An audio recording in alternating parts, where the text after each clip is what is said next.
What's up, guys? This is Angel Morales with SoCal Warehouse, and here we're at another property that will be one of our upcoming new listings. Let's go ahead and take a look.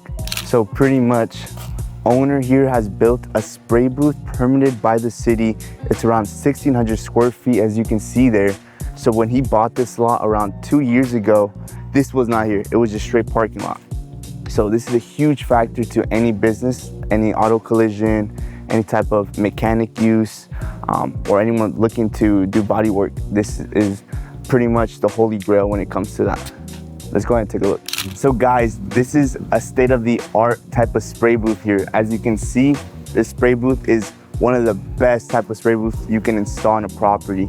It's been permitted by the city already, so it does account for square footage, and the landlord is either looking to lease this property or sell this property. If you have any questions regarding this future listing that we have, please reach out to SoCal Warehouse, and we're happy to go ahead and connect you guys.